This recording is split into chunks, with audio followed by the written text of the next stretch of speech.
देखो बात बहुत सिंपल है, सुपर हीरो मूवीज तो बुरा टाइम चल रहा है। जहाँ ये बात मैं कोई हवा में नहीं बोल रहा। इसी महीने के स्टार्ट में मार्वल की तरफ से रिलीज हुई थंडरबोल्ट्स मूवी अच्छी होने के बावजूद अपने कलेक्शंस के चलते लोएस्ट अर्निंग मार्वल मूवीज की लिस्ट में सेकंड है। और लास्ट वीक मार्वल ने ये भी अनाउंसमेंट कर दी थी एवेंजर्स डूम्सडे और एवेंजर्स सीक्रेट वॉर को मई से दिसंबर में शिफ्ट किया जा रहा है। साथ ही और भी प्रोजेक्ट्स जो कि इस टाइम पीरियड के बीच में आने वाले थे उनको भी स्क्रैप कर दिया गया है, जिसका मतलब यह है कि फैंटास्टिक फोर फर्स्ट स्टेप्स के बाद में फैंस को सीधा वेट करना पड़ेगा 8 साल तक, जहां 31 जुलाई 2026 को हमें देखने मिलने वाली है स्पाइडरमैन ब्रांड न्यू डे, जिसपे भी मैं जल्द ही एक वीडियो लाने की कोशिश करूंगा। लेकिन बने रहे टॉपिक पे, तो फैंटास्टिक फोर और स्पाइडरमैन 4 के बीच में बहुत बड़ा गैप है। जितना बड़ा गैप हमने बस मार्वल में इससे पहले एक ही बार देखा है, जो कि कोविड के टाइम पे ब्लैक विडो और स्पाइडरमैन नो वे होम के बीच में था। जहाँ ये जो डिसीजन है डिले वाला, उससे एक बात अच्छी ये होती थी रूसो ब्रदर्स को और भी टाइम मिल जाएगा दोनों एवेंजर्स मूवी पे अच्छे से काम करने के लिए। जहाँ इसी से बाद अगर नॉन सुपर हीरो मूवीज के बॉक्स ऑफिस कलेक्शन पे ध्यान दे तो रिसेंटली रिलीज हुई माइनक्राफ्ट मूवी ने कमाए 940 मिलियन, और रिसेंटली रिलीज हुई लीलो और स्नीच नाम की एक मूवी ने 5 दिन में 360 मिलियन कमा के captain America brave new world के लाइफ टाइम कलेक्शन को बीट कर दिया है।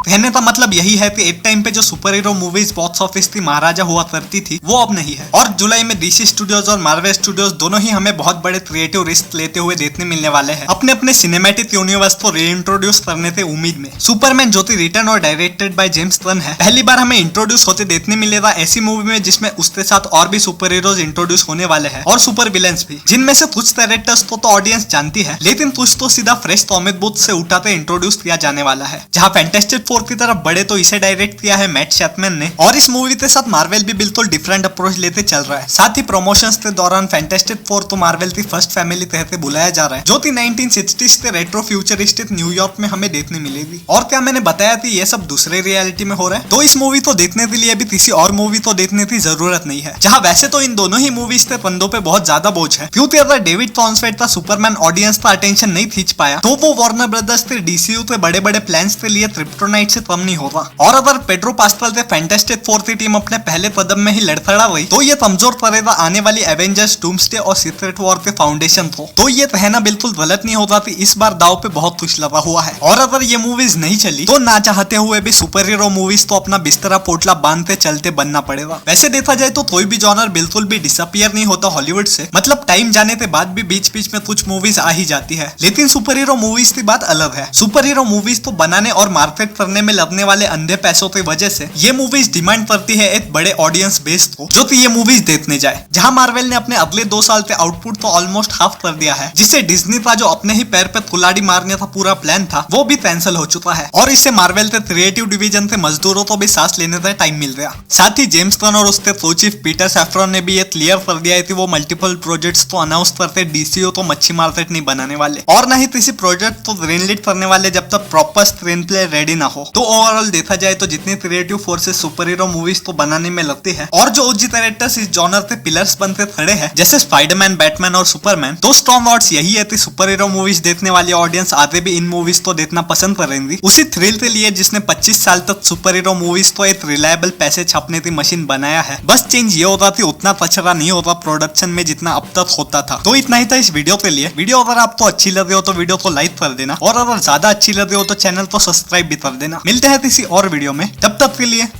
Thanks. Love you.